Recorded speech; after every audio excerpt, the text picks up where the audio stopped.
ଏଥିରେ ଅଭିଯୋଗ ହୋଇଛି ନିର୍ମଲ ନାୟକ ବୋଲି ଜଣେ ଲୋକ ଦୀପକ ଆଚାର୍ଯ୍ୟ ବୋଲି ଜଣେ ଲୋକକୁ ଆସଲ୍ଟ କରିଛି। ବର୍ତ୍ତମାନ ଯାଏଁ କେସ୍ରେ ଇନଭେଷ୍ଟିଗେସନ୍ ଯାହାରେ ତାଙ୍କର ଫ୍ୟାମିଲି ଡିସ୍ପ୍ୟୁଟ୍ ଥିଲା, ସେଥିପାଇଁ ଇନସିଡେଣ୍ଟଟା ହେଇଛି। ଘରୋଇ କଳହର କରୁଣ ପରିଣତି, ପୁଣି ରକ୍ତ ଛିଟା ଲାଗିଲା ରାଜଧାନୀରେ। ଇଏ ସିଧାସଳଖ ଦୃଶ୍ୟ ଦେଖାଉଛି। ଇଏ ହେଉଛି ଲିଙ୍ଗରାଜ ଥାନା ଅନ୍ତର୍ଗତ ମହାବୀର ନଗର ସେଇ ଘର ଯେଉଁ ଘରେ କାଲି ରକ୍ତର ଛିଟା ଲାଗିଛି। ଘରୋଇ କଳହକୁ କେନ୍ଦ୍ର କରି କେଉଁଭଳି ଭାବେ ଆକ୍ରମଣ ହୋଇଥିଲା। ଯିଏ ଆହତ ହୋଇଛନ୍ତି ଦୀପକ ଆଚାର୍ଯ୍ୟ, ତାଙ୍କ ପତ୍ନୀ ଯାହା ଅଭିଯୋଗ କରିଥିଲେ, ଯିଏ ରହିଛନ୍ତି ଜଣେ ବ୍ୟକ୍ତି ଯେ ନିର୍ମଲ ନାୟକ ଏମିତି ଆକ୍ରମଣ କରିଛନ୍ତି। ତେବେ ଘଟଣା କ'ଣ ଥିଲା, ଲିଙ୍ଗରାଜ ଥାନାର ଥାନା ଅଧିକାରୀ ଅଛନ୍ତି, ଟିକେ ଆଲୋଚନା କରିବା। ସାର୍, ପୁଣି ରକ୍ତ ଛିଟା ଲାଗିଛି, ସାର୍ ଘଟଣା କ'ଣ ଥିଲା? କାଲି ଗୋଟେ ଆମକୁ ଅଭିଯୋଗ ଆସିଲା ଯେ ଗୋଟେ ଫିଜିକାଲ ଆସଲ୍ଟ ହେଇଛି ବୋଲି। ସେଇ ଘଟଣାରେ ଆମ ଗୋଟେ କେସ୍ ରେଜିଷ୍ଟ୍ରେସନ୍ ହେଲା। ସେଥିପାଇଁ ସାଇଣ୍ଟିଫିକ୍ ଟିମ୍ ଆସିଛି ସ୍ପଟ୍ ଭିଜିଟ୍ କରିବା ପାଇଁ। ସାର୍, ଏ ଘଟଣା କିଏ ଆକ୍ରମଣ କରିଥିଲା? ଏଥିରେ ଅଭିଯୋଗ ହୋଇଛି ନିର୍ମଲ ନାୟକ ବୋଲି ଜଣେ ଲୋକ ଦୀପକ ଆଚାର୍ଯ୍ୟ ବୋଲି ଜଣେ ଲୋକକୁ ଆସଲ୍ଟ କରିଛି। ବର୍ତ୍ତମାନ ଯାଏଁ କେସ୍ରେ ଇନଭେଷ୍ଟିଗେସନ୍ ଯାହାରେ ତାଙ୍କର ଫ୍ୟାମିଲି ଡିସ୍ପ୍ୟୁଟ୍ ଥିଲା, ସେଥିପାଇଁ ଇନସିଡେଣ୍ଟଟା ହେଇଛି ଜଣାପଡ଼ିଛି। ଦୀପକ ଆଚାର୍ଯ୍ୟ ସହିତ ନିର୍ମଲ ନାୟକର ସମ୍ପର୍କ କ'ଣ?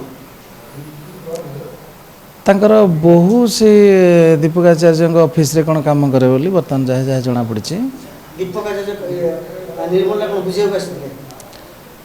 ଦୀପକ ଆଚାର୍ଯ୍ୟ ଆସିଥିଲେ ନିର୍ମଳ ନାୟକଙ୍କ ଘରକୁ। ଆଚ୍ଛା, ନିର୍ମଲ ନାୟକ ଘରକୁ। ଆଜ୍ଞା। ତ ଏମିତି ସବୁ ଘଟଣା ଘଟିଛି। ହଁ, ତାଙ୍କର ବର୍ତ୍ତମାନ ଯାଏଁ ଫ୍ୟାମିଲି ଡିସ୍ପ୍ୟୁଟ୍ ଅଛି, ସେଇଟାକୁ ନେଇକି ଘଟଣାଟି ଘଟିଛି ବୋଲି ଯାହା ଜଣାପଡ଼ୁଛି। ନିର୍ମଳ ନାୟକ ଘରେ କାମ କରୁଥିଲେ କି ଯିଏ ରହିଛନ୍ତି ଭାଗ୍ୟଶ୍ରୀ? ନିର୍ମଳ ନାୟକଙ୍କର ବୋହୂ ପୁରା ଭାଗ୍ୟଶ୍ରୀ। ନିର୍ମଳ ନାୟକ ବୋହୂ ଭାଗ୍ୟଶ୍ରୀ। ଆଚ୍ଛା, ତାହେଲେ ଦୀପକ ଆଚାର୍ଯ୍ୟଙ୍କ ଘରେ କାମ କରୁଥିଲେ? ହଁ, ଘରେ ତାଙ୍କ ଅଫିସରେ କ'ଣ ଅଛି ତ ଦୀପକ ଆଚାର୍ଯ୍ୟ କ'ଣ ବୁଝିବାକୁ ଆସିଥିଲେ?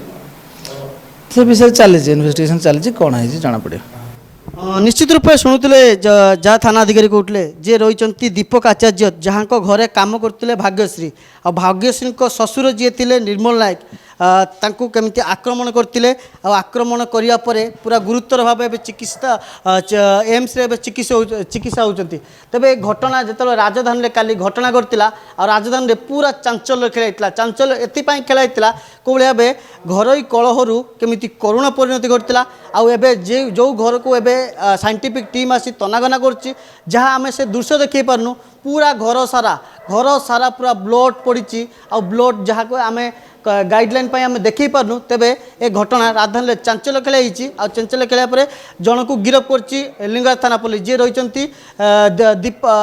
ରହିଛନ୍ତି ନିର୍ମଲ ନାୟକକୁ ଏବେ ଗିରଫ କରି କୋର୍ଟ ଚାଲାଣ କରିଛନ୍ତି।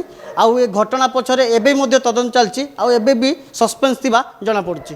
ଭୁବନେଶ୍ୱରରୁ ଭିଡ଼ିଓ ଜର୍ଣ୍ଣାଲିଷ୍ଟ ଦେବାଶିଷଙ୍କ ସହ ହରେକୃଷ୍ଣ ଗିରି, ପ୍ରତିଦିନ ଟିଭି।